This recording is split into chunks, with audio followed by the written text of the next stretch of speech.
Lecture number 17। आज हमारा chapter 4 का लास्ट लेक्चर होगा कंसेप्चुअली।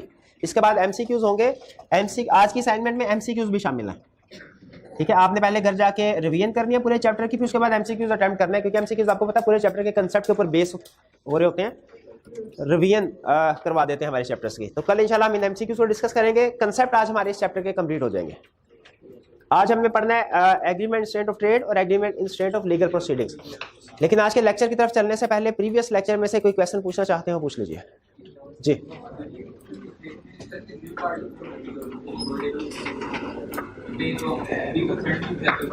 जी जी मिस्टेक में वो कह रहे हैं कि सर हमने फ्री कंसेंट के एग्जांपल्स पढ़ी, केसेस पढ़े जिनमें फ्री कंसेंट नहीं होती। उसमें केस था मिस्टेक। तो मिस्टेक के केस में एग्रीव्ड पार्टी कौन होगी? देखिए, मिस्टेक के केस में जिस पार्टी ने बाय किया उस प्रोडक्ट को, जिसके बारे में सब्जेक्ट मैटर को जो एक्वायर कर रही है, उसे एग्रीड पार्टी समझा जाता है। ठीक है, उसे एग्रीड पार्टी समझा जाता है कि वो एग्रीड पार्टी है और उसके लिए एग्रीमेंट वॉइडेबल है। जी बिल्कुल जी, हाँ जी, मिस्टेक में वॉइडेबल उसके फैक्ट। फ्री कंसेंट का नॉर्मल रूल ये है कि एग्रीमेंट जो है वो वॉइडेबल होता है at the option of agreed party. लेकिन इसमें वो कंसेंट यहां तो कहता है कि एग्रीमेंट वैलिड है, यहां कहता है वॉइड है। इसमें थोड़ा सा फर्क है, वरना बाकी के जो केसेस थे हमारे फ्री कंसेंट के, उनमें सिंपल वॉइडेबल कहता था। याद है आपको? अनड्यू इन्फ्लुएंस में, कोर्शन में, मिसरिप्रेजेंटेशन में, फ्रॉड में, सब में एग्रीमेंट वॉइडेबल था। लेकिन मिस्टेक में थोड़ा फर्क है, वो अलग बता रहा है वैलिड है। किस केसेस में? यूनिलैटरल मिस्टेक में वैलिड और बायलैटरल में वॉइड। और यही वजह है कि इसी एक फर्क की वजह से हमने हर केस में इफेक्ट अलग पड़ा है। वरना अगर इसमें भी वॉइडेबल होता ना तो फिर हम क्या करते भला? फिर हम एक ही दफा स्टार्ट में बता देते कि फ्री कंसेंट नहीं है, एग्रीमेंट वॉइडेबल है। फिर डिस्कस इनको भी करते हैं, मिसरिप्रेजेंटेशन क्या है, फ्रॉड क्या है, क्वेश्चन क्या, अनड्यू इन्फ्लुएंस क्या है। लेकिन हर एक हेडिंग के अंदर इफेक्ट डिस्कस नहीं करते। आपने नोट किया होगा, हमने हर एक हेडिंग के अंदर उसकी एग्जांपल, डेफिनेशन वगैरह भी पढ़ी है और फिर इफेक्ट भी पढ़ा है। वो इसी वजह से कि सबका इफेक्ट सेम नहीं है। यहाँ पे मिस्टेक के केस में इफेक्ट डिफरेंट है। सही नोट किया आपने, बिल्कुल ठीक। और कोई क्वेश्चन? अच्छा, टेस्ट में एक दो क्वेश्चन, टेस्ट के बारे में, चूंकि अभी हमारा पहला टेस्ट हुआ है तो आपसे ओपिनियन भी लेना चाह रहा था कि डिस्कशन इसकी कब होनी चाहिए, क्योंकि डिस्कशन तो जाहिर होगी। दो ऑप्शंस होती हैं, हम मेजॉरिटी के बेस पर डिसीजन कर लेंगे। पहली ऑप्शन ये होती है कि जिस दिन टेस्ट हुआ है उससे अगले दिन टेस्ट डिस्कस कर लिया जाए।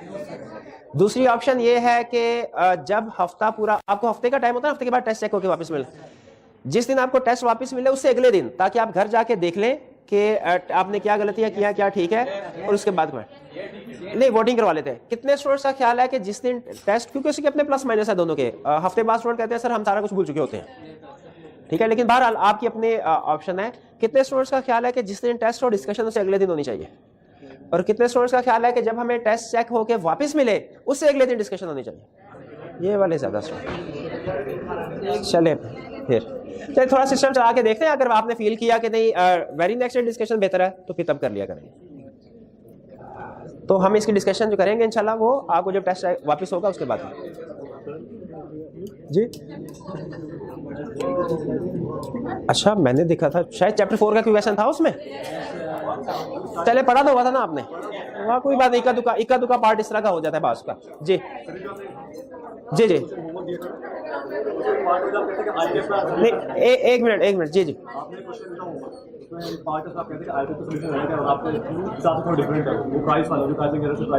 जी जी जी बिल्कुल।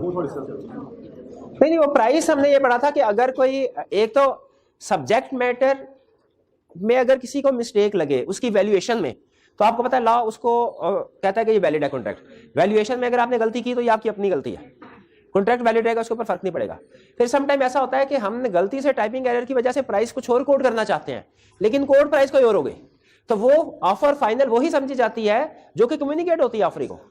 अगर मैंने फर्ज कीजिए 100 रुपीज कोड करना चाहता हूं, टाइपिंग एरर की वजह से मैंने 10 कर दिया और सेंड कर दिया उसको, तो याद रखिए लीगली वैलिड ऑफर 10 समझी जाएगी। वो एक केस स्टडी थी, उसमें शायद उसने कहा था कि नहीं ये 10 नहीं 100 ही होगी, तो मैंने कहा था ये फर्क है थोड़ा सा। जी नहीं, वो जो ऑफर आपने कम्युनिकेट की और अगर उस पार्टी ने एक्सेप्ट कर ली तो एग्रीमेंट वैलिड होगा। और कोई क्वेश्चन? हाँ, ये बिल्कुल, ये मैंने यही कहा ना कि हमने जो सोल्यूशन लिखा है ना वो आई कैप के मुताबिक है, जो आई कैप कहता है। मैंने अपना पॉइंट ऑफ व्यू आपको बता दिया कि मेरा पॉइंट ऑफ व्यू डिफरेंट है। ये उस दिन भी डिस्कशन हुई थी। आपको जो मैंने रिकमेंड ये किया था कि आप वैलिड लिखिए इसको वैलिड लिखिए। जी जी, और कोई क्वेश्चन? कोई आज के लेक्चर की तरफ चलिए। आज हम चैप्टर 4 का लर्निंग ऑब्जेक्टिव 8 और 9 नाइस बुक के हिसाब से कर रहे हैं।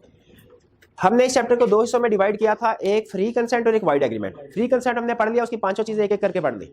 वाइड एग्रीमेंट में पहले हमने लिस्ट पढ़ी थी और मैंने आपको बताया था कि इसमें कुछ ऐसे लिस्ट में ऐसे वाइड एग्रीमेंट्स हैं जो हम पहले पढ़ चुके हैं, जैसे agreement to do impossible thing, illegal thing, wagering agreement और माइनर के साथ अनसर्टेनिटी की वजह से जो एग्रीमेंट हो वो वाइड। ठीक है, 2 एग्रीमेंट्स ऐसे हैं जो हमने पढ़ने हैं। आज के लेक्चर में हम उन्हीं 2 एग्रीमेंट्स की डिस्कशन करेंगे। एक agreement in state of trade और दूसरा agreement in state of legal proceedings. Agreement in state of trade और agreement in state of legal proceeding. Agreement in state of trade क्या कहता है कि अगर आप बेसिक पहले कंसेप्ट दोनों का बता दूं, फिर एक्सेप्शन डिस्कस करेंगे कि अगर आप किसी पार्टी के साथ एग्रीमेंट करते हैं और उसे रिस्ट्रिक्ट करते हैं कि वो कोई लॉफुल प्रोफेशन अडॉप्ट ना करे, ये agreement in state of trade है। ठीक है, अच्छा इसमें याद रखिएगा पार्शियल रिस्ट्रेंट भी हो सकती है और फुल रिस्ट्रेंट भी। इसका मतलब क्या है? जैसे अगर मैं भाई को ये कहता हूं कि आप मेरे साथ एग्रीमेंट करें, जब चार्टर्ड अकाउंटेंट बन जाएंगे तो आप कोई भी काम नहीं करेंगे। ये एग्रीमेंट लॉ कहता है कि हर इंडिविजुअल का ये बेसिक राइट है कि वो कोई भी लॉफुल प्रोफेशन अडॉप्ट करना चाहे कर सकता है। आप थ्रू एग्रीमेंट इसको नहीं रोक सकते। अच्छा, मैं इसको कोई भी काम करने से भी नहीं रोक सकता और मैं इसको कोई एक काम का भी अगर कहता हूं कि अच्छा ठीक है बाकी के काम कर लो, लेकिन फॉर एग्जाम्पल टीचिंग ना करना। अच्छा, इसमें मैंने हालांकि फुल रिस्ट्रेंट नहीं कि मैंने से बाकी के काम करने की इजाजत दे दी है, लेकिन एक प्रोफेशन को भी रिस्ट्रिक्ट कर दिया तो भी वो एग्रीमेंट स्टेट ऑफ ट्रेड में कवर हो जाएगा। ठीक है, क्योंकि लॉफुल प्रोफेशन है, इसका राइट अगर उसको चूज करना चाहे तो कर सकते हैं। Agreement in state of trade के बारे में जनरल कंसेप्ट ये है, चूंकि ये हर सिटीजन का बेसिक राइट समझा जाता है, इसीलिए कि कोई भी लॉफुल प्रोफेशन अडॉप्ट करना चाहे कर सकता है। तो अगर आप उसकी पाबंदी लगाते हैं उसके ऊपर तो वो एग्रीमेंट वाइड होगा। अच्छा, इसमें ट्रेड से मुराद आपने जनरल मीनिंग नहीं देना, क्योंकि जनरल मीनिंग में हम ट्रेड कहते हैं सेल परचेज को। इसमें सेल परचेज हो, मैन्युफैक्चरिंग हो, सर्विसेज हो, हर तरह का प्रोफेशन आ जाता है। लॉ कहता है कि आप बाय एग्रीमेंट किसी को रिस्ट्रिक्ट नहीं कर सकते कि वो कोई एक खास लीगल प्रोफेशन उसको अडॉप्ट ना करे। अगर आप उसे मना करते हैं, एग्रीमेंट करते हैं, एग्रीमेंट वाइड होगा। ये बेसिक प्रोविजन समझ आ गई। जैसे आपको याद है कि एग्जांपल मैंने ये दी थी कि एक मार्केट के अंदर 2 शॉपकीपर्स हैं, एक शॉपकीपर की दुकान ज्यादा, एक ही दुकान ज्यादा चलती है, बी की कम चलती है, और बी ने ए को कहा ये 1 लाख पकड़ो और यहां से चले जाओ, अब तुमने इस मार्केट में बिजनेस नहीं करना। तो ये है agreement in state of trade, ये एग्रीमेंट वाइड। लेकिन इसकी कुछ, ये तो यहां तक तो हमने पहले भी पढ़ा हुआ था। आज हम इसकी कुछ एक्सेप्शंस की तरफ चलते हैं। एक्सेप्शंस क्या? पहले हमारे सिलेबस में एक्सेप्शंस ज्यादा होती थी, 4, अब 2 है। ठीक है, अब इस अटेंड में जो सिलेबस है उसमें सिर्फ 2 एग्जांपल है। उनमें से भी एक एग्जांपल हमने अभी पढ़नी है और एक अभी भी पढ़ेंगे और बाद में भी पढ़ेंगे। पार्टनरशिप का टॉपिक आएगा। जैसे कुछ कंसेप्ट ऐसे हैं जो अभी हमने आगे अभी भी पढ़ लिए, बाद में, जैसे माइनर का हमने पढ़ा था, माइनर इन एजेंसी। माइनर अगर एजेंट हो तो क्या इंप्लीकेशन होगी, ये हमने अभी भी पढ़ा। ये हम आगे एजेंसी वाला टॉपिक आएगा उसमें भी पढ़ेंगे। यानी ये टॉपिक माइनर वाले में भी है, एजेंसी वाले में भी है। इसी तरह माइनर इन पार्टनरशिप, ये पार्टनर, ये कंसेप्ट माइनर वाले में भी है। ये बताया हुआ ना मैंने कि माइनर फुल फ्लैज पार्टनर नहीं बन सकता, लेकिन वो एडमिटेड इनटू, अच्छा ये लाइन मैंने बोली हुई है, admitted into benefits of partner. शाबाश शाबाश, ये माइनर वाले में भी है और पार्टनरशिप वाले में भी है। इसी तरह ये कंसेप्ट जो हम आप स्टडी करने जा रहे हैं कि पार्टनर्स के दरमियान में agreement in state of trade, ये यहां पे भी है और आगे चल के पार्टनरशिप का टॉपिक आएगा वहां पे भी होगा। तो मैं दोनों जगह पे इक्वली डिटेल में समझाऊंगा, ताकि अगर यहां पे कोई कमी पेशी रह गई वहां पे पूरी हो जाए, और अगर सब कुछ याद है फिर भी रिवीजन हो जाए आपकी। मेन कंसेप्ट, किसी को एग्रीमेंट करके आप कोई भी लॉफुल प्रोफेशन अडॉप्ट करने से नहीं रोक सकते। एक्सेप्शन का मतलब क्या होगा? एक्सेप्शन का मतलब होगा ऐसी सिचुएशन जिसमें हम किसी को एग्रीमेंट करके कोई काम करने से रोक सकते हैं। इस कंसेप्ट के एक्सेप्शन का यही मतलब होगा ना। पहली एक्सेप्शन, सेल ऑफ गुडविल या सेल ऑफ बिजनेस भी कह सकते हैं इसको। ठीक है, बिजनेस जब सेल होता है साथ में गुडविल भी सेल होती है। सेल ऑफ गुडविल, जब मैं आपकी एज में था तो मुझे याद है उस वक्त एक अखबार होता था शाम का, सहाफत के नाम से, लाहौर में, वो बड़ा चलता था। तो उसको, उसकी गुडविल बहुत ज्यादा, मतलब दुकानदार हजरात जो है ना उसको बड़ा पसंद करते थे, मसालेदार खबरें होते थे। तो एक दूसरे न्यूज़पेपर ने उस बिजनेस को, उसकी गुडविल को, उस नाम को एक्वायर करके उस नाम से फिर खुद अखबार, वही अखबार पब्लिश करना शुरू कर दिया था।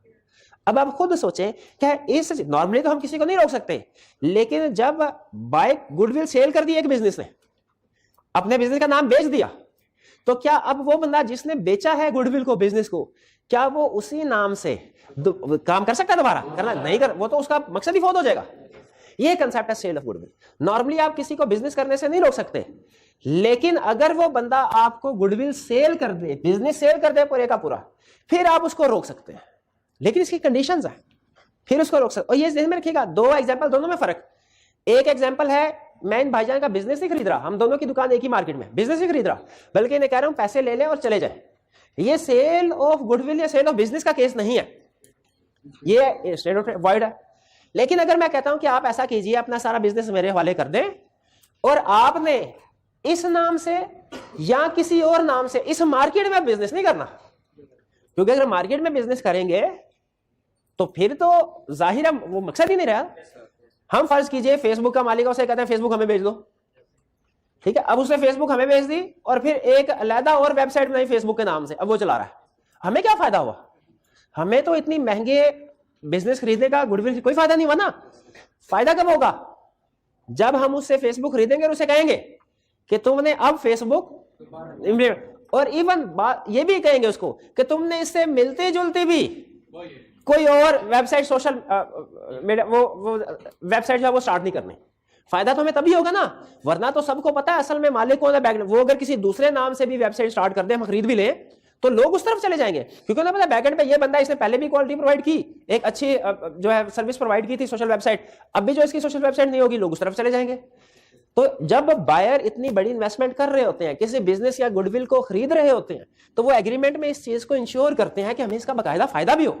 ये ना हो कि जिस बंदे ने गुडविल बनाई है वो उसके बाद इसी नाम से या किसी और नाम से इर्द गिर्द के इलाके में बिजनेस शुरू कर दे, और कस्टमर को तो चूंकि पता होता है कि बैकएंड पे कौन लोग अपने, तो कस्टमर उधर शिफ्ट होने का खतरा होता है।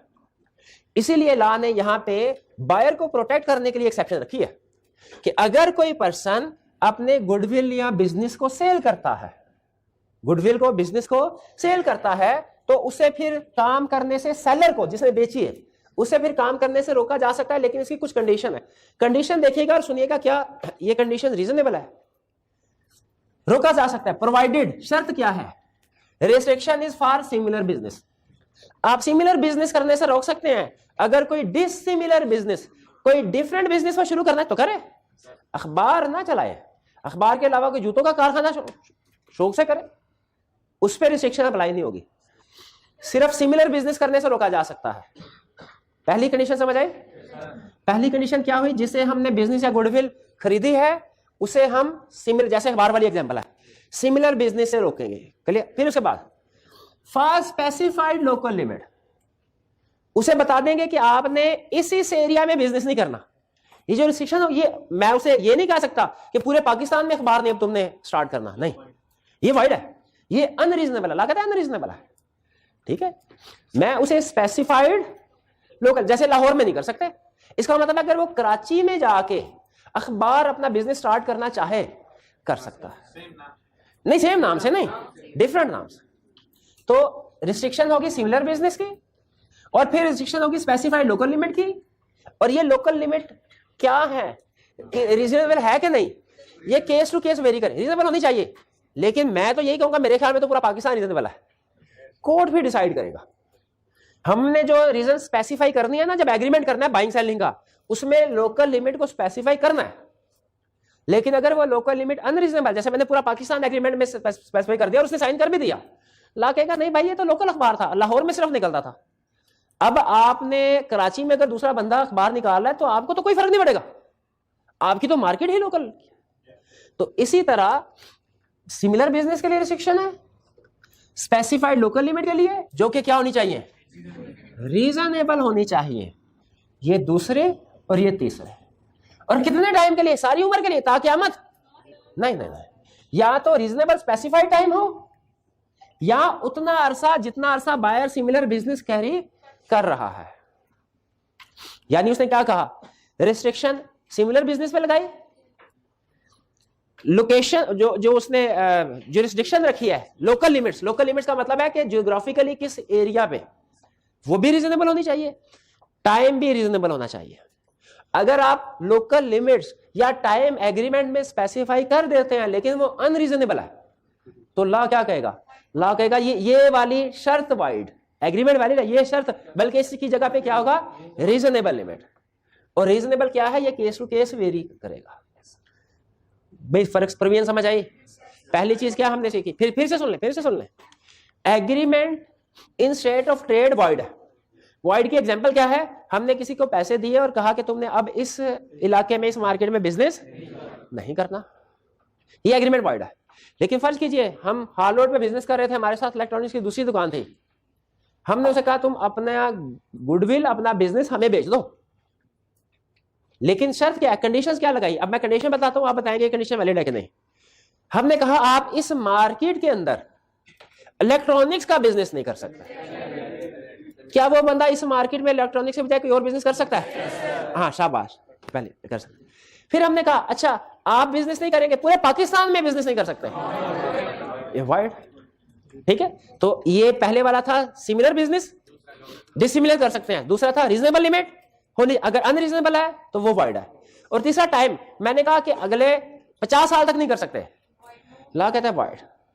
अच्छा, फिर यहां पे सवाल ये होता है कि कितने अरसे के लिए मैं पाबंद कर सकता हूं। नॉर्मली 2, 3, 4 साल तक को रीजनेबल समझा जाता है, लेकिन एग्जैक्टली रीजनेबल टाइम पीरियड क्या है ये कोर्ट डिसाइड करेगा, और ये केस के फैक्ट्स को सामने रख के देखा जाएगा, ठीक है। ये केस के फैक्ट्स को सामने रख के देखा जाएगा। भाई ये क्लियर हो गया? ये similar business, okay. Specified local limit जो कि रीजनेबल होनी चाहिए, और टाइम भी रीजनेबल होना चाहिए। हाँ, लोकल लिमिट्स देखिए, जैसे मैं बताया ना, लोकल लिमिट्स क्या है, ये केस टू केस वेरी करता है। अगर तो वो कोई फिजिकल फैक्ट्री है उसकी लोकल लिमिट्स और होगी, वो तो लोकेशन से दी। लेकिन अगर फेसबुक की मैंने एग्जांपल दी, इसकी लोकल लिमिट्स डिफरेंट है, ठीक है। वो केस टू केस डिसीजन होगा, उसमें लोकल लिमिट्स का बेसिकली ये कंसेप्ट आएगा ही नहीं कि लोकल लिमिट्स क्या। अगर वो लोकल लिमिट्स के अलावा किसी और जगह बिजनेस करे तो फिर ठीक है। हम देखें हम क्या करें, इसकी बेसिक प्रोविजन समझे, कंसेप्ट समझे। लॉ ये चाह रहा है कि जो बायर है उसने गुडविल खरीदी, बिजनेस खरीदा, उसे उसका पूरा फायदा मिलना चाहिए। तो अब ये देखिए, ये एक मार्केट है, यहां पे वो दूसरा बंदा अगर आके सिनेमा बिजनेस करता है हमें नुकसान होगा। वो इस मार्केट से बाहर जो मर्जी करे, कोई इशू नहीं। भाई ये मार्केट है ना हालोड, इससे बाहर कोई बिजनेस कर, हमें कोई इशू है? क्योंकि हमारा एरिया ऑफ ऑपरेशन तो ये है। वो इस मार्केट के अंदर ही कोई दूसरा बिजनेस करता है, हमें कोई इशू है? नहीं, इशू नहीं, क्योंकि हमारा बिजनेस रिएक्ट नहीं हो रहा, ठीक है। और अगर इसमें रीजनेबल टाइम 5 साल है, ठीक है, तो 5 साल से पहले अगर आके सिमिलर बिजनेस करे फिर हम इफेक्ट होंगे, फिर हम कहेंगे कि इसको निकाले बाहर, और ला कहेगा ठीक है इसको बाहर निकाले। लेकिन अगर वो एक रीजनेबल टाइम जैसे 5 साल है उसके बाद आता है, फिर हमें कुछ, क्योंकि 5 साल में हम सफिशिएंट बेनिफिट उठा चुके होंगे। आप इसमें मेन कंसेप्ट देखें कि लॉ चाहता क्या, आप उसको समझेंगे तो फिर ये कंडीशन समझ आएगी आपको। लॉ ये चाहता है कि बायर ने हैवी इन्वेस्टमेंट की है, कॉस्ट इनकर की है, उसे उसका फायदा मिलना चाहिए इस चीज का। ये ना हो कि वो पैसे भी खर्च करे और घूम फिर के फिर बात उधर ही आ जाए कि कस्टमर बहाने से वो दूसरे बायर पार्टी के पास जा रहे हैं। जी, one by one. Pharmaceutical industry जो है वो पेटेंट बाय करती है, मतलब एक इंडस्ट्री में 3 से 4 इंडस्ट्री पेटेंट बाय करके वो। हाँ देखिए, पेटेंट्स वगैरह वो भी, मैंने पहले आपको बताया कुछ चीजें ऐसी है जो हमारे, इसकी मजीद एग्जांपल भी है, ठीक है। जैसे उन्होंने एक एग्जांपल दी, प्रैक्टिकल एग्जांपल दी, उन्होंने कहा सर कंपनी अपनी प्रोडक्ट जो है जब उसको पेटेंट करवाती है तो फिर किसी दूसरे को वो प्रोडक्ट मैन्युफैक्चर करने से रोकती है, तो क्या इसको लॉ, ये भी एक तरह से इन स्टेट ऑफ ट्रेड ही है, ठीक है। या समटाइम किसी को लाइसेंस दिया जाता है तो बता हम इतने यूनिट्स प्रोड्यूस कर सकते हैं, लेकिन लॉ इनको प्रोटेक्ट करता है, बिल्कुल। और भी एग्जांपल है, लेकिन मैं सिर्फ अपने सिलेबस की हद तक रहूंगा, जिसमें दो ये बात समझ आ गई जी।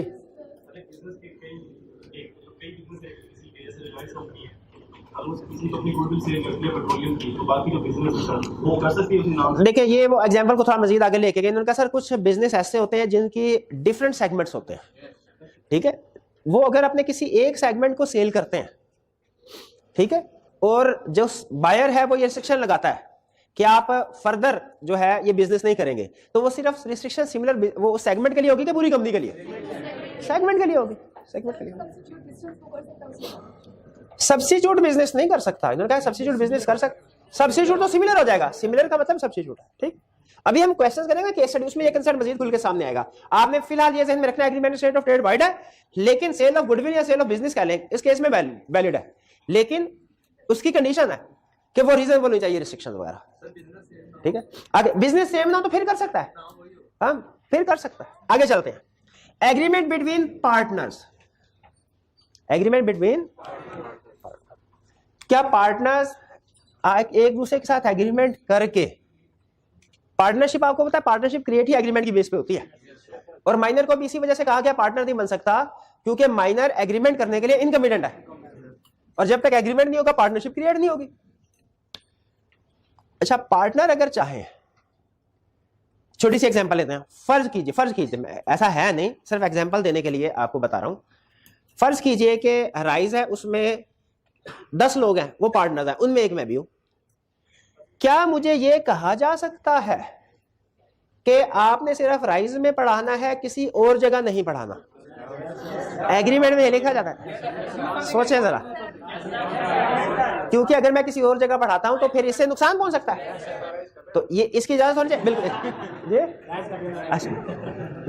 ये वैलिड है। अच्छा सुने, अच्छा ये तो चले आपने आसानी से जवाब दे दिया, अगला सवाल का जवाब दीजिए।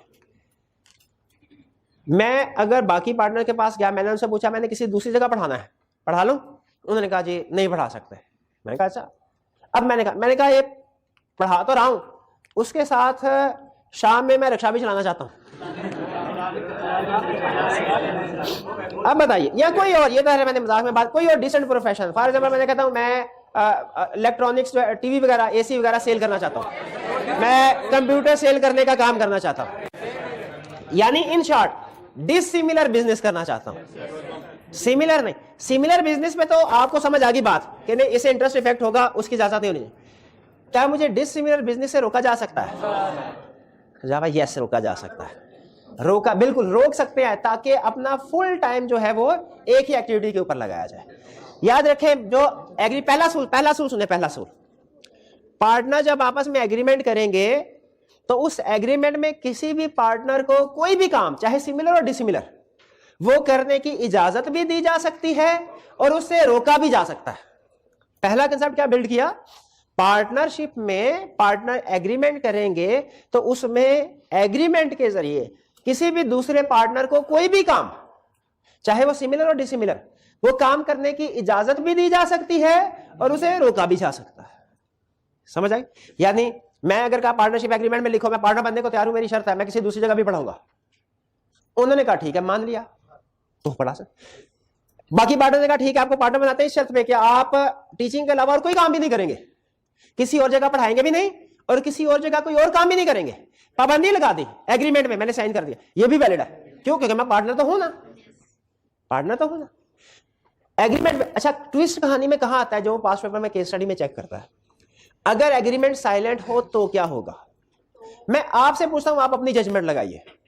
अगर एग्रीमेंट आप लॉ मेकर है और आपने इस सिचुएशन को डील करना है कि पार्टनर कोई और काम कर सकते हैं कि नहीं, उसमें दो तरह के बिजनेस है, सिमिलर और डिसिमिलर, आप क्या प्रोविजन बनाएंगे कि सिमिलर बिजनेस नहीं कर और डिसिमिलर बिजनेस? एग्जैक्टली यही लॉ में लिखा हुआ है। वो ये कहता है कि अगर तो पार्टनरशिप में लिख के जो मर्जी तय कर ले, लिख के जिस मर्जी की इजाजत दे दे और जिस को रोक लें, उस पर तो कोई आर्गुमेंट ही नहीं है। हाँ, अगर एग्रीमेंट साइलेंट है, अगर एग्रीमेंट यानी एग्रीमेंट में नहीं लिखा हुआ कुछ भी, तो फिर रूल क्या लगेगा कि कोई भी पार्टनर सिमिलर बिजनेस नहीं कर सकता, डिसिमिलर कर सकता है। यह बात समझ आ गई? यही बात यहां पे लिखी हुई है कि आप एग्रीमेंट करके जो भी एग्जिस्टिंग पार्टनर है उसको रोक सकते हैं, सिमिलर बिजनेस से भी डिसिमिलर से भी। अच्छा, सिमिलर से तो वो वैसे ही रुका होगा ना, चाहे आप ना भी लिखें, लेकिन एग्रीमेंट के जरिए किसी पार्टनर को डिसिमिलर बिजनेस करने से भी रोक, ताकि वो अपना पूरा ध्यान, पूरी तवज्जो, पूरा टाइम इस पर। ये एग्रीमेंट स्टैंड ऑफ ट्रेड तो नहीं है एक तरह से, क्योंकि ये पार्टनरशिप की वेलफेयर के लिए किया गया, तो ये वैलिड है। क्लियर हुई ये बात? अच्छा आगे चलिए, ये तो था एग्जिस्टिंग पार्टनर। एग्जिस्टिंग पार्टनर को हम कोई भी काम करने से रोक सकते हैं, ये एग्रीमेंट स्टेट ऑफ ट्रेड तो नहीं होगा। दूसरा, आउटगोइंग पार्टनर। समटाइम ऐसा होता है कि हम आउटगोइंग पार्टनर्स को रिस्ट्रिक्ट कर देते हैं। क्या कि अच्छा आप पार्टनरशिप छोड़ के जा तो रहे हो, लेकिन आप इस स्पेसिफाइड लोकल लिमिट में रीजनेबल टाइम तक अपना काम शुरू नहीं करेंगे। ये पार्टनरशिप में पहले लिख सकते, अगर लिखा होगा पार्टनरशिप में एग्री किया तो फिर ये वैलिड होगा, फिर ये वैलिड होगा। जैसे फर्ज कीजिए, पहले एक एग्जांपल हुआ करती थी, यहाँ पे वो समझाने, अब हमारे सिलेबस में नहीं, लेकिन एग्जांपल आपके सामने रख रहा हूं। फर्ज कीजिए कि मेरे पास एक टी आता है, कहता है सर मैं भी टीचर बनना चाहता हूं। मैं कहूंगा ठीक है बिल्कुल, मैं तुम्हें सारे गुरु जितनी सारी एग्जांपल, सारे डिजाइन वगैरह सब कुछ हैंड ओवर भी कर देता, तुम्हें काम सिखा भी दूंगा, तुम्हारी ट्रेनिंग भी करूंगा। स्टूडेंट ज्यादातर किस टॉपिक में क्या क्या सवाल पूछते हैं वो भी बता दूंगा, पास पेपर में किस किस कौन सा टॉपिक है वो भी बता दूंगा, सारा कुछ। लेकिन मेरी शर्त है क्या, कि कल कला को जब, अभी तो चले साल 2 साल 3 साल तुम मेरे साथ है, कल कला को जब तुम अलहदा होगे तो तुमने कम से कम इस एरिया में कॉलेज अपना स्टार्ट नहीं करना, किसी दूसरे एरिया में कर लेना 5 साल तक, 5 साल तक, ताकि मैं ये ना हो कि 5 साल के बाद मेरे से सारा काम सीख के उसके बाद मुझे बाईपास कर दें। रिस्क होता है ना, बिजनेसमैन को रिस्क होता है। बताइए क्या ये एग्रीमेंट वैलिड है कि नहीं? बिल्कुल वैलिड है, ये प्रोटेक्शन के लिए वैलिड है। इसी तरह जब एग्रीमेंट हो रहा था पार्टनर में, पार्टनर को अंदाजा होता है, वैसे तो एग्रीमेंट करते हुए सारे शुभ शुभ भी सोचते हैं, लेकिन सबको पता होता है कि कोई भी पार्टनरशिप हो एंड इसका यही होना है कि इसने टूटना है। तो वो उसी वक्त ये लिख देते हैं कि अगर कोई पार्टनर रिजाइन किया तो वो कुछ स्पेसिफाइड पीरियड में स्पेसिफाइड लोकल लिमिट में अपना काम नहीं करेगा, वरना अगर ये प्रूवन ना तो फिर क्या होता, कोई पार्टनर बाहर निकलता, वो उसी फर्म के कस्टमर को तोड़ता, उसी जगह पे दुकान अपनी खोल लेता और उसी के कस्टमर को तोड़ता, उसी के सप्लायर से माल खरीदता।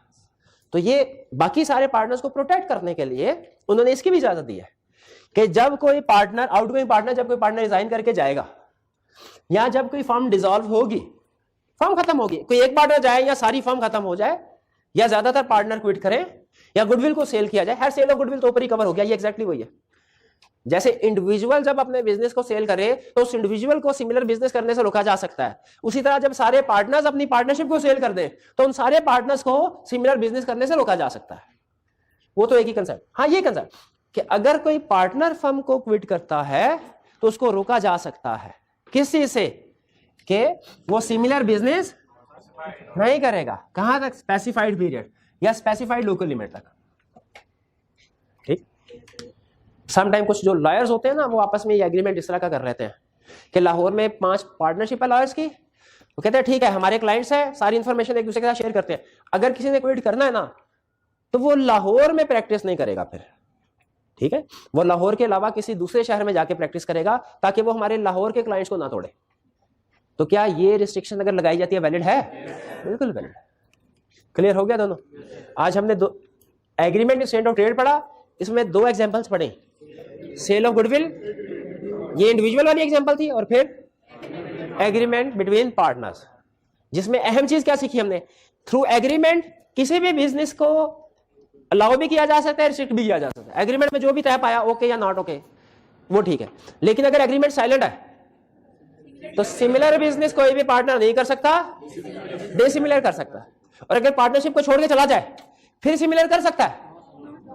हाँ, specified local period, specified limit और स्पेसिफाइड पीरियड तक नहीं कर सकता, बाद में कर सकता है। आगे चल रहे, agreement instant of legal proceedings. जिस तरह मैरिज हर बंदे का बेसिक राइट है, हर सिटीजन का लॉ रिकॉग्नाइज करता है इसको, जिस तरह ट्रेड करना हर एक का बेसिक राइट है, लॉ इसको रिकॉग्नाइज करता है, उसी तरह कानून का दरवाजा खटखटाना, कानून की मदद लेना, यह भी हर सिटीजन का बेसिक राइट है। थ्रू एग्रीमेंट आप इसको खत्म नहीं कर सकते।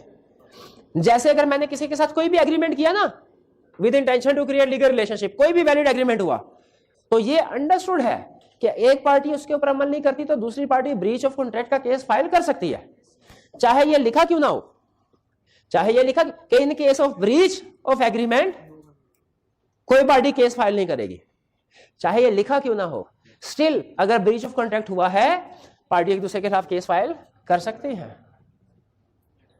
ठीक है। अच्छा, अगर एक मुश्किल कंसेप्ट है आपके साथ शेयर करता हूं, 2 पार्टीज के दरमियान में एग्रीमेंट हुआ, उसमें ये लाइन लिखी हुई है नीचे, there is no intention to create legal relationship between parties, no intention to create legal relationship between parties, ये वाइड है, एसेंशियल नहीं है।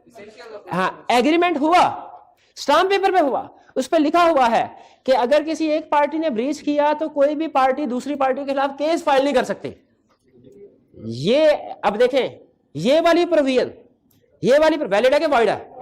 वॉइड। क्या इस सूरत में लिखा हुआ एग्रीमेंट में, लेकिन फिर ब्रीच होता है तो क्या पार्टी केस फाइल कर सकती है? यस, क्योंकि कानून का दरवाजा, कानून की हेल्प लेना हर पर्सन का बेसिक राइट है, चाहे एग्रीमेंट में जो मर्जी लिख दिया गया हो। ठीक है, इसीलिए उसने कहा agreement in state of legal proceeding is void. Agreement in state of legal proceeding is, इसकी एग्जांपल क्या है कि दो पार्टीज आपस में लीगल एग्रीमेंट तो करें, लेकिन उसमें यह लिखते हैं कि अगर वायलेशन हुई कोई पार्टी दूसरे के खिलाफ केस फाइल नहीं करेगी। अगर केस फाइल नहीं करेगी तो फिर तो वो लड़ाई झगड़े वाली बात होगी ना। लॉ कहता है नहीं, इसके बावजूद भी आपका राइट है कि अगर ब्रीच ऑफ कॉन्ट्रैक्ट होता है आप हमारे पास आके केस फाइल कर सकते हैं। ये समझ आई बात। लेकिन इसके भी कुछ एक्सेप्शन है। एक्सेप्शंस क्या है कि जब agreement state of legal proceedings valid होगा। अब इसमें एक टॉपिक ऐसा है जो आईकैप ने इस अटेंड में हमारे सिलेबस में ऐड किया है, to refer dispute to arbitrator. Arbitrator कौन होता है? सुलह करवाने वाला। जैसे आपने अक्सर देखा होगा मोहल्ले में वो सालसी कौंसल होती है, मसालती कौंसल, पंचायत वगैरह, इस तरह। ये थोड़ा सा कंसेप्ट जो है ना, ये थोड़ा सा रिफाइंड है पंचायत से। पंचायत तो इनफॉर्मल है ना। बात आपने देखा होगा कि मार्केट के अंदर उनकी कोई तंजीम कमेटी बनी होती है, बिल्कुल ये उसकी तरफ इशारा कर रहा है कि दो पार्टीज ने आपस में एग्रीमेंट किया बाइंग सेलिंग का, और ये कहा कि अगर डिस्प्यूट राइज हुआ तो हम कोर्ट में एक दूसरे के खिलाफ केस फाइल नहीं करेंगे, बल्कि यहां पे जो आर्बिट्रेटर है, जो हम आपस में बैठ के डिसाइड कर लेंगे अभी या बाद में, उसके पास जाएंगे, वो फैसला करेगा। जैसे इलाके का कोई बड़ा है या उस मार्केट का सदर है, उसके ये आर्बिट्रेशन जो है ना, आर्बिट्रेशन, ये अगर आर्बिट्रेटर अच्छा हो ना तो ये बहुत अच्छा सिस्टम है। इससे हर पार्टी का फायदा होता है सिवाय एक के। इसमें जुडिशरी का भी फायदा होता है। क्या? बहुत से केसेस जो हैं वो आर्बिट्रेटर ही हल कर लेता है, उन तक केस पहुंचते ही नहीं है। इसमें बायर सेलर का भी फायदा है। क्या? पैसे नहीं लगते, काम जल्दी हो जाता है। लेकिन किस पार्टी का नुकसान होता है भला? वकील। इसलिए वकीलों की कोशिश होती है कि पार्टी में सुलह सफाई ना होने पाए। पार्टी में सुलह सफाई हो गई तो उनका काम कैसे चलेगा? ठीक है, तो अक्सर वकील जो होते हैं ना, वो सुलह सफाई कराने वाले नहीं होते, वो आर्बिट्रेटर नहीं होते, वो लड़ाई करवाने वाले होते हैं। पता केस लंबा चलेगा तो ज्यादा पैसे आएंगे। आर्बिट्रेशन के लिए एक और वर्ड मिलता जुलता होता है, आउट ऑफ कोर्ट सेटलमेंट। ठीक है, वो भी वैलिड है। ये बात समझ आ गई? अच्छा मुझे बताइए, मैंने इनके साथ मोबाइल खरीदने का एग्रीमेंट किया और कहा कि अगर हमारे दरमियान कोई डिस्प्यूट राइज हुआ तो मार्केट के सदर के पास जाएंगे, ये क्या है? वैलिड है। कोर्ट में नहीं जाएंगे। मैं मना कर रहा हूं कोर्ट में नहीं जाएंगे, आर्बिट्रेटर के पास जाएंगे। वैलिड है, बिल्कुल वैलिड है। अच्छा फर्ज कीजिए, इसी कंसेप्ट को थोड़ा सा डिफरेंट वे में समझाता हूं। ये एग्रीमेंट नहीं हुआ आर्बिट्रेटर के पास जाने का, सेल परचेज हुई, मसला आया, मैंने इनके खिलाफ कोर्ट में केस फाइल कर दिया, केस चल रहा है, अब साल हो गया केस चल रहा है। हमने कहा यार इधर तो बड़ा टाइम लगता है, पैसे भी बड़े लगते हैं, हम क्यों ना आपस में बैठ के सेटलमेंट कर लें, आउट ऑफ कोर्ट सेटलमेंट, और जो भी हमारे दरमियान में एग्री होगा कोर्ट में राजीनामा जमा करवा देते हैं। ये एग्रीमेंट वैलिड है क्या? नहीं वैलिड भाई। इससे फिर बाद में जो लीगल प्रोसीडिंग हो रही थी वो खत्म हो जाएगी, तो अच्छी बात है। सुना दोगे? क्या ये agreement state of legal proceeding है? नहीं नहीं नहीं, ये वैलिड है। आर्बिट्रेटर वाली पॉइंट बात समझ आ गई? चलिए, लेकिन ना आर्बिट्रेटर को मजीद डिस्कस करना है हमने एक चैप्टर में, नया चैप्टर ऐड किया है कि हमने हमारे सिलेबस में, वो आर्बिट्रेशन के ऊपर बेस कर रहा है, जिसमें वो बताता है कि आर्बिट्रेशन की सिलेक्शन कैसे होगी, आर्बिट्रेटर कब फैसला करेगा, वगैरह वगैरह। फिर not to file appeal in upper court. अब आपको पता है हमारा लीगल स्ट्रक्चर जो होता है ना, उसमें होता है सबसे पहले सेशन कोर्ट, सेशन कोर्ट को हाई कोर्ट, सुप्रीम कोर्ट, और फिर सुप्रीम कोर्ट में रिव्यू अपील आप दे सकते हो। क्या ये एग्रीमेंट हो सकता है कि अच्छा ठीक है डिस्प्यूट राइज हुआ ना, हम एक दूसरे के खिलाफ केस फाइल करेंगे, लेकिन सेशन कोर्ट में जो भी फैसला हो गया वो फाइनल होगा, उसके बाद इसकी अपील हाई कोर्ट या सुप्रीम कोर्ट में नहीं करेंगे। ये प्रोविजन वैलिड है। क्या ये एग्रीमेंट स्टैंड ऑफ ट्रेड नहीं है? क्या आपने हाई कोर्ट सुप्रीम कोर्ट जाने से रोक दिया बंदे को? नहीं, क्योंकि कानून का दरवाजा तो खड़खड़ा दिया, कानून की हेल्प तो ले ली। ये प्रोविजन लिखते हैं, ये भी वैलिड है। आखिरी चीज, selecting one court between two courts equally competent. मैं बायर हूं लाहौर का, ये सेलर है कराची के, हम दोनों के दरमियान एग्रीमेंट हुआ। अगर कोई मसला आता है प्रोडक्ट में, केस कहां हो सकता है? कराची में भी हो सकता है, लाहौर में भी हो सकता है। लेकिन अगर हम ये लिख दें कि केस सिर्फ लाहौर की अदालतों में होगा, क्या ये वैलिड? बिल्कुल वैलिड है। क्या ये agreement state of legal proceeding नहीं कि कराची में केस नहीं कर सकते? नहीं नहीं, ये एग्रीमेंट वैलिड है। तो ये 3 एक्सेप्शंस हैं, इनमें किसी ना किसी तरीके से रिस्ट्रिक्शन लगाई जा रही है अगर आप सोचें, लेकिन इसमें चूंकि पार्टीज को बहरहाल उनके राइट्स मिल रहे हैं, उनका मसला हल हो रहा है, तो लॉ ने इसकी इजाजत दे दिया। दोनों केस कर सकते हैं, एक कराची में एक लाहौर में। देखिए अगर तो ये एग्रीमेंट में तय नहीं पाया तो फिर केस कर सकते हैं, ठीक है। उसमें बात का आपने भी देखा होगा, सियासतदान भी एप्लीकेशन देते हैं कि सर इस केस को आप कराची की बजाय इस्लामाबाद की अदालत में शिफ्ट करें, तो वो बाद में फिर पार्टी अपना अपना पॉइंट ऑफ व्यू प्रेजेंट करती है, क्योंकि एक पार्टी तो यही चाहेगी कि भाई कराची नहीं लाहौर में, दूसरी जाएगी कराची में हो, तो फिर कोर्ट फैसला करेगी। आर्बिट्रेशन का फैसला सही नहीं आता, आप मुतमिन नहीं है, क्या आप कोर्ट में जा सकते हैं? यस, जा सकते हैं जी।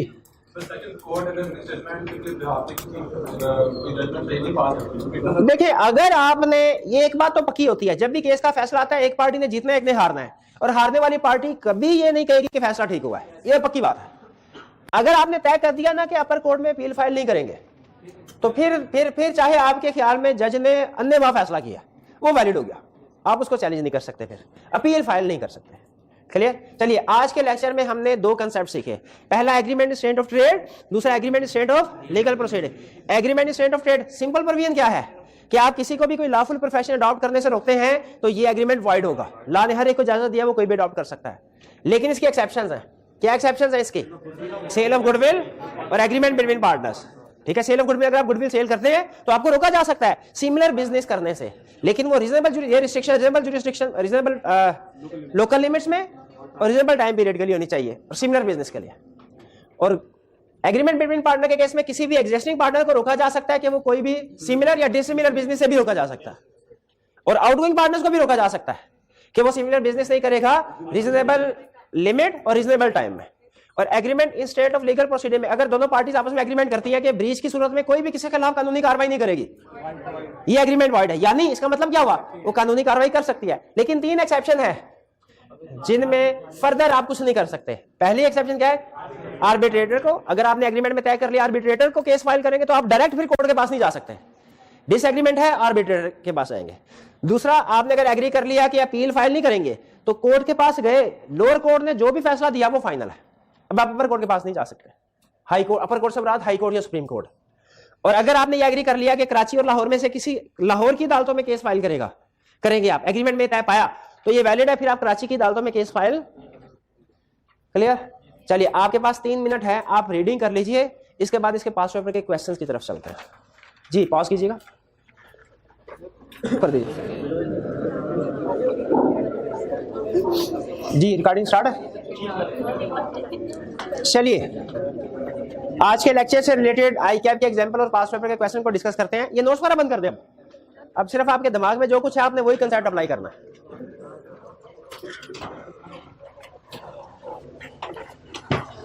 जी ये कुछ केसेस हैं, अगर किसी स्टूडेंट को नजर ना आ सके तो वो जो नोट्स हैं उसमें देख ले। Question 23, under the provision of contract act 87 to comment on the validity of following agreements. आपने बताना ये एग्रीमेंट्स वैलिड है कि नहीं। पहला, Azhar and Mazhar carried on business in a certain locality in Karachi. Azhar promised to stop business in that locality if Mazhar paid him ₹1000। Azhar stopped his business but Mazhar did not pay him the promise money. क्या पैसे recover करवाए जा सकते हैं? क्यों नहीं recover करवाए जा सकते? Agreement is state of trade है, वाइड है, तो डिसीजन हमारा क्या हुआ, एग्रीमेंट वाइड है जी। तो हाँ क्यों, क्योंकि ये कंसेप्ट पहले भी पढ़ा हुआ है, पहले भी पढ़ा। असल में एसेंशियल्स ऑफ कॉन्ट्रैक्ट जो है ना, वो आपके पूरे कॉन्ट्रैक्ट एक्ट की बेसिक डेवलप कर लेता है। B, Adil sells his bakery to Badr with goodwill of ₹100,000 and agrees not to open a bakery anywhere in Pakistan. Wide? क्यों वाइड हुआ? हाँ ये लोग स्पेसिफाई लोकल लिमिट जो है रीजनेबल नहीं है, पाकिस्तान में नहीं, वो शहर की हद तक तो कहता तो मान लेते हम वो रीजनेबल है, ये रीजनेबल नहीं है। बी, अच्छा जैसा मुझे ये बताइए, फर्ज कीजिए ये जो गोरमे बेकरी है ये सिर्फ पंजाब में है ना, पंजाब में ऑपरेट करती है ना, पंजाब के अलावा किसी प्रोविंस में तो उसकी ब्रांचेस नहीं है गोरमे के। हाँ अगर गोरमे बेकरी वाले ये बेच दें हमें और फिर सिंध में जाके बिजनेस करना शुरू कर दें, कर सकते हैं? बिल्कुल कर सकते हैं। हाँ यहाँ पे तो ये केस टू केस वेरी करेगा कि रीजनेबल लिमिट क्या है। बहरहाल यहाँ पे जो पूरा पाकिस्तान से रिस्ट्रिक्ट कर दिया ये रीजनेबल नहीं, एग्री करते हैं इससे? आगे चलते हैं। C, Salman sells his business of imitation jewellery in Multan to Dawood. Business sell कर रहा है, नोट कीजिएगा, and promises that for 2 years he will not deal in imitation in Multan.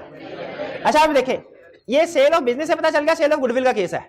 अब इसमें देखें 2 years क्या बता रहा है, रीजनेबल टाइम। अच्छा, इमिटेशन ज्वेलरी क्या बता रहा है, सिमिलर बिजनेस। और मुल्तान क्या बता रहा है, लोकल लिमिट। तो रीजनेबल, तीनों चीजें रीजनेबल लग रही है आपको, चलिए valid. D, Shabir joins the firm of Bashir and Munir who deal in spare parts at the mall Lahore. Shabir agrees that, अब ये देखें पार्टनर है, agree after leaving the firm he will not carry on similar business at the mall for 2 years। Reasonable है, बिल्कुल valid है। इसका मतलब है ये रिस्ट्रिक्शन वैलिड है, उसे रोका जा सकता। अच्छा बताइए, वो 6 महीने बाद माल में कोई और बिजनेस शुरू कर दे, कर सकता है। अच्छा, माल में ही सिमिलर बिजनेस 3 साल के बाद कर ले, फिर कर सकता है, बिल्कुल ठीक। ये क्लियर, आगे चलते हैं। 24 under the provision of contract act 27 comment on the validity of following agreement. बताना है वैलिड है कि नहीं। Anwar agrees to sell sugar to Bashir and both agree that in case of breach of contract by any party none of them will go to the court. ये agreement state of legal proceeding.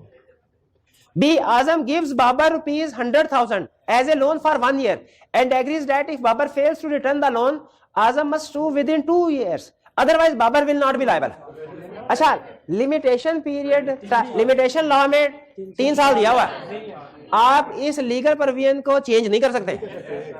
3 साल थे, तो जब law ने 3 साल की इजाजत दी है वाइड है, यानी इसका मतलब क्या है कि वो 3 साल तक केस फाइल कर सकता है, 3 साल तक केस फाइल कर सकता है। C, Adeel sells 50 clocks to Kashif, both agree that any dispute will be refer to arbitrator. यानी कह रहे कोर्ट के पास नहीं जाएंगे, आर्बिट्रेटर के पास जाएंगे, वैलिड है। D, Atif sells sports goods from Sialkot to Naeem in Lahore. In case of dispute, they may sue in Sialkot's court or Lahore's court. दोनों ऑप्शन उनके पास। एग्री क्या किया, both agree that they will sue in Lahore's court. Exception में, agreement in state of legal proceeding के exception में। E, Adil contracts to sell books to Naeem. In case of dispute, they decide that the matter shall be taken to district civil court as per law, but no party shall appeal against the decision of district court. Valid है, ये भी exception में था। 2 exception हो गई, एक arbitrator वाली, बल्कि तीनों ही हो गई, आर्बिट्रेटर वाली भी, अब appeal ji. 25 Naeem and Salim while forming a contract agree that in case of breach by any of them the matter shall be referred to an arbitrator mutually selected by them. They also agree that only the amount of damages as may be awarded by such arbitrator shall be payable. जो वो कहेगा वो। Is this agreement valid? B, Naeem had filed a suit against Kareem in court for breach of contract. Kareem contacted Naeem and requested out of court settlement. Naeem agreed and both of them signed and submitted a written arbitration agreement to court. Valid है या? बिल्कुल, party ने आपस में सुलहनामा कर लिया, जो भी ले देंगे तो एग्रीमेंट वैलिड है। सबसे अच्छा क्वेश्चन, और शायद नजर नहीं आ रहा होगा आपको, कंफर्म है तकरीबन नजर नहीं आ रहा होगा। आ रहा, चले नहीं नजर आ रहा तो बुक पे देख ले, क्वेश्चन 26 है। अब सुनिए, इसका साथ साथ आखिरी क्वेश्चन है, हिम्मत रखें, हिम्मत। Until recently, Mansoor and Arif were independently engaged in the business of selling sweet at Multan railway station. Multan railway station पे 2 लोग मिठाई बेचते थे, एक का नाम मंसूर था, एक का नाम आरिफ था। Mansoor incurred a loss due to competition, Mansoor की दुकान नहीं चलती थी। Arif in view of his friendship with Mansoor agreed to move his business to the old city area. Arif ने मंसूर से कहा, तुम मेरे दोस्त हो, तुम्हारे लिए ये जगह कुर्बान, मैं वो पुराने एरिया में ओल्ड सिटी में चला जाता हूं, रेलवे स्टेशन पे तुम दुकान खोल के बिजनेस करो, तुम कर लो। They reached an agreement that Arif would not engage in any competing business with Mansoor. It was also agreed that in case of a breach none of them would have recourse to court of law for the enforcement of their rights. Agreement में 2 चीजें agree की। पहले की कि वो competing business में engage नहीं होगा, वो वैलिड है। क्या उसने बिजनेस में, इस बात सवाल जवाब डिपेंड करता है बिजनेस या गुडविल सेल किया कि नहीं की। नहीं, अगर गुडविल या बिजनेस सेल किया होता ना, फिर ये वाली बात वैलिड थी कि मैं कंपीटिंग बिजनेस नहीं करूंगा। लेकिन sale of goodwill, sale of business का केस नहीं है। कैसे पता चला? हाँ, फ्रेंडशिप है, और कोई नहीं उसने बताया कि उसने गुडविल को सेल किया, बिजनेस को सेल किया कि नहीं। दूसरा, आगे चलते हैं, और ये जो दूसरी बात एग्री की है कि कोई भी लॉ के पास नहीं जाए, कोर्ट में नहीं जाएगा, agreement state of legal proceeding, ये भी वाइड, दोनों बातें वाइड। आगे, subsequently due to economic downturn, Arif in addition to the old city area has also started to sell sweets and Multan. उधर गया, उधर दुकान नहीं चली, उसने कहा ये मैं किधर आ गया हूँ जंगल में, वो तो उधर सही, वापस वो मंगल वाली जगह पे चलो, वो उसने रेलवे स्टेशन में दोबारा आ गया। अब कह रहा है कि Mansoor in order to stain Arif from selling sweets has filed a suit against him. Mansoor ने केस फाइल कर दिया। अब जरा तसल्ली से जवाब दीजिएगा। पहला, under the contract act analyse the above situation explain the following. पहला, ये बड़ा अच्छा क्वेश्चन बनाया था उसने। Whether Arif is justified in starting sweets business at, वापस उसने जो बिजनेस शुरू किया सही क्यों कर सकता है? क्योंकि एग्रीमेंट स्टेट ऑफ ट्रेड था, वाइड था। What would be your answer in one above if Mansoor had bought the goodwill of Arif's business? अगर गुडविल बाय की होती ना फिर वापस नहीं आ सकता था। अच्छा गौर से सुनिएगा, फिर agreement in state of trade valid होता, उस सूरत में अब वो वापस नहीं आ सकता था। भी ये बात समझ आ रही है? अब third, whether Mansoor is justified in filing a suit in the court of law. क्या मंसूर केस फाइल कर सकता है कि नहीं? कितने स्टूडेंट का ख्याल है मंसूर केस फाइल कर सकता है? कितनों का ख्याल है नहीं कर सकता? अच्छा क्यों नहीं कर सकता? एक मिनट जी, नहीं अब यहाँ पे ये सेकंड को लेके चले ना, यहाँ पे सेकंड को लेके चले। अगर ये एग्रीमेंट वैलिड है लेकिन यानी गुडविल बाय की है लेकिन लिखा हुआ है कि केस फाइल नहीं कर सकते, अब वैलिड कर सकता है ना। Four, what would be your answer in third above if both Arif and Mansoor had agreed to refer their disputes to arbitration and not to the court of law? फिर ये वैलिड होता। क्लियर हो गया? ये सर में पहले दो क्वेश्चन थे उसके एग्रीमेंट स्टेट ऑफ ट्रेड के ऊपर और दूसरे दो क्वेश्चन थे agreement state of legal proceeding के ऊपर। पहले में उसने बेसिक प्रूविंग टेस्ट की, दूसरे में उसने एक्सेप्शन टेस्ट की, तीसरे में भी पहले उसने बेसिक प्रूविंग टेस्ट की फिर एक्सेप्शन टेस्ट की। तो ये आपका आज के लेक्चर की रिवीजन करिए। अच्छा घर जाके एक दफा रिटन फॉर्म में अटेम्प्ट कीजिएगा। चलिए आज का लेक्चर यहाँ खत्म करते हैं हम। अल्लाह हाफिज। अच्छा भाई ये दरवाजे पे खड़े हो जाए, किसी को बाहर नहीं जाने, बंद कर दे, बंद, इसको बंद कर दे।